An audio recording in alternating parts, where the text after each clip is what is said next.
Melania. This is a question that has loomed over much of the Trump term, as Donald's wife has spent most of her time in New York. Well, of course, except for the contractually obligated appearances at some state dinners, the UN, and any time that she can get in on the grift. If Melania can sell a shitty crypto coin or publish a book that no one wants to read, then she'll show up for her husband. But other than that, her absence has been pretty obvious. And I think now, after what was just caught on a secret camera, Donald Trump wished Melania was staying out of the picture more, because video was obtained of them fighting on Marine One, and it is blowing up a story about their blown up marriage. We're going to get into it all, but before we do, if I could quickly ask you to leave a like on this video, and if you haven't already and you enjoy our channel, to hit that subscribe button, because it goes a long way in supporting our work. Now, before we get into that fight on Marine One, I want to start with what led up to Donald Trump getting on Marine One this morning, and that was him screaming about James Comey. Because that's how it went, where they made you go and take a mugshot. Is this more about justice, or is it about revenge? It's about justice, really. It's not revenge. It's about justice. It's also about the fact that you can't let this go on. They are sick, radical left people, and they can't get away with it. And Comey was one of the people. He wasn't the biggest, but he's a dirty cop. He's always been a dirty cop. Everybody knew it. And it's, as far as the case is concerned, he gave an answer. It was a strong answer. He then verified it a couple of times, because that was a very important answer. If he would have equivocated, if he would have been like a little bit less sure, that would have been very bad for him. So he gave an answer. The only problem is for him, he didn't think it'd be caught, and he got caught, Peter. Guys, I must be a little confused, because Donald Trump and all of MAGA said that we have to tone down the rhetoric, and we're dehumanizing our political opponents by pointing out the very obvious fact that Charlie Kirk was a bigot. He despised anyone who looked different from him, and he would let you know that. But Donald Trump can say the sick radical left and make the case that James Comey is subhuman. Those political enemies, no, it's fine to go after. But when we point out the guy who said, "I don't think empathy should exist," maybe doesn't deserve our empathy, it's a whole national crisis. This is why I refuse to engage with this game where the right demands an apology, or that it's our fault for political violence in this country that Donald Trump laughs at, excuses, and encourages. So I don't want to hear any of that, especially from our president while he is screaming and melting down, and going further and attacking Democrats with this lie about the economy right here before we get into his screaming Melania fight.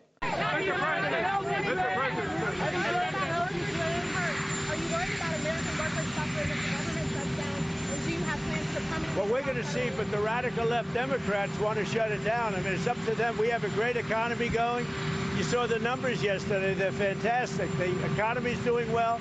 Prices are down. We have virtually no inflation. Everything's going good. We're respected by every nation in the world. And you know what happened?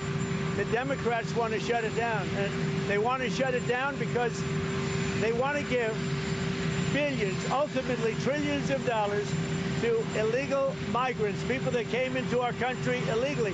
Some of those people are criminals, but they came into our country illegally, and they want to give them the essential over years, trillions of dollars, and our people aren't going to stand for it. They also want to have open borders. They want to have men and women's sports. They want to have transgender for everybody. These people are crazy, the Democrats. So if it has to shut down, it'll have to shut down. But they're the ones that are shutting down.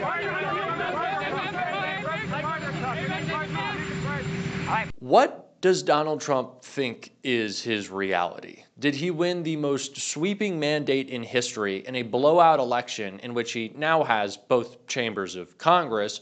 Or is he always the, oh, little baby Donald victim? Oh, I'm the victim. The Democrats are being mean to me because they don't want to kick millions of people off of their health care. Which is it, Donald? Because Democrats aren't shutting down the government. Democrats aren't the ones responsible for your shitty tariffs, ineffective tax on all of us. What are Democrats responsible for, Donald? Are you still saying this is Joe Biden's economy? Because you can't. You can't get out of that. Just as much as you can't get out of the fight that you were caught in with Melania. Trump and Melania in finger-pointing exchange on Marine One. Donald and Melania Trump got into a heated exchange aboard Marine One after returning from the United Nations General Assembly. Footage shows the first couple sitting opposite each other on the helicopter as it landed on the White House South Lawn. In the video, shot on Wednesday night, the president can be seen pointing a finger at his wife, who shakes her head in response. Moments later, the couple disembarked the chopper, walking hand in hand across the South Lawn, looking somewhat tense. Last year, experts said Melania was unlikely to move back into the White House full-time if Trump returned, serving as a part-time First Lady, and that appears to have come to pass. She is based mostly in New York, while her husband remakes the West Wing to his taste in D.C. There are often long periods when the 55-year-old former model is not seen in the Capitol or alongside Trump on his regular public outings. She skipped the August 15th Alaska summit where Trump hand-delivered her letter to Vladimir Putin and was absent again when he welcomed Vladimir Zelensky and other European leaders at the White House days later. CNN reported on August 23rd that Melania had only been seen in public on 19 days during Trump's second term as president compared to 40 at the same point in the previous term. She was with Trump during September's state visit to the United Kingdom, but according to the Daily Mail, the pair slept in separate suites inside Windsor Castle. The incident aboard Marine One comes as Trump continues to rage that he and Melania were targets of what he called three very sinister events at the UN: a frozen escalator, dead teleprompter, and muffled audio, demands he's now wrapped into an official complaint. Author Michael Wolff told the Daily Beast podcast in May that Trump and Melania are effectively separated and live separate lives. They clearly do not in any way inhabit a marriage as we define marriage, Wolff said, and I think maybe we can more specifically say they live separate lives. They are separated. The President of the United States and the First Lady are separated. Yeah, that didn't really look like the most loving exchange. I'm not sure I don't really make that action at someone when I'm being very polite and complimentary. I'm not. You look really fantastic right now.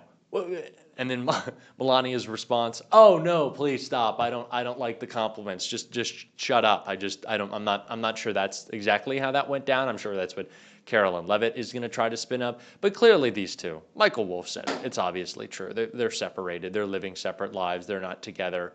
And that's not a shock to anyone.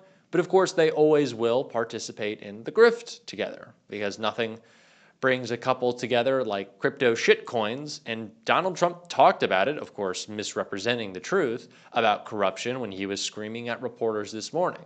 But a more apt description of the true corruption inhabiting this White House came from Senator Ossoff right here. There's a deeper story here about corruption in American politics, which is something the Democratic Party needs to focus on, which is that Trump, in my view, is a symptom of the deeper corruption in our politics. Mm-hmm. Like, how is it that we have a demagogue who promises to tear it all down, elected twice to the presidency? It's in part because much of the American public has lost faith in our political system. Totally agree. And with just cause. Since Citizens United, this political system has been corruption on steroids. And that is a big part of why policy doesn't serve ordinary people. So as Trump poses this sort of radical threat to the rule of law and the Constitution, things that we have to protect, we can't just become mere guardians of the status quo. We have to be about change and reform. And money in politics is like the root of all of this. We have to focus on that. You know, the vast sums of corporate and billionaire money in our political system, with or without Trump, are why ordinary people are so ill-served by elected officials and by Congress. We need to take up that mantle and run with it. And if we don't solve this problem, even once we put Trump back in the box in the midterms and once he's gone, the country will still be in deep trouble. Senator Ossoff is bang on. I know it feels weird to call Trump a symptom when he is so front-facing, so constant in our lives. The chaos, the corruption is so obvious, but it's true. This is a broken system. Now, he promised he would change it. He has, by making it more broken and more easily suitable to his corruption, but he changed it. And that's, of course, for the worse. Democrats also need to promise to change the system, but actually fix it and not use it to protect themselves, enrich themselves, and hurt their enemies like Donald Trump has. There's no better example than that, of course, than what happened last night with James Comey, along with how Donald Trump is using it to distract from the Epstein files with Lawrence O'Donnell, broke down right here. When James Comey referred to his family in that statement, he obviously is including his daughter, Maureen Comey, former federal prosecutor who was fired by Donald Trump and Donald Trump's Justice Department. She was the lead prosecutor in the Ghislaine Maxwell prosecution. She is the federal prosecutor who knew more about Ghislaine Maxwell and her prosecution than anyone else, and Ghislaine Maxwell's co-conspirator in sex trafficking, Jeffrey Epstein. Donald Trump made sure that she was fired before Donald Trump sent his criminal defense lawyer, his personal criminal defense lawyer, to Florida to interview Ghislaine Maxwell, now that Donald Trump's personal criminal defense lawyer is his deputy attorney general. He had to make sure that Maureen Comey was out of the way before he did that. That's one of the people James Comey referred to tonight in that video statement, and that quote, that line that he used, "Fear is the tool of a tyrant," is what his daughter, Maureen Comey, said when she was fired by the Justice Department in an email to her colleagues. She said, if a career prosecutor can be fired without reason, fear may seep into the decisions of those who remain. Do not let that happen. Fear is the tool of a tyrant, wielded to suppress independent thought. Instead of fear, let this moment fuel the fire that already burns at the heart of this place. A fire of righteous indignation at abuses of power, of commitment to seek justice for victims, of dedication to truth above all else. We have to talk about all of this corruption in conjunction with each individual event in which Donald Trump is using the presidency to profit, to protect billionaires, and to hurt the people who will speak out against him. Hopefully that's not us soon. I would prefer if the feds didn't bust through the door, but do you know what? We're going to keep on fighting and call them out no matter what. And if you want to support that, as always, you can hit that subscribe button, leave a like on this video. If you stuck around to the end, drop a blue heart in the comments. And if you want to support the show in another way, you can become a subscriber, free or paid, to my Substack, linked below or right here. Keep on fighting. Don't let them silence you. And until next time, I'll see you soon.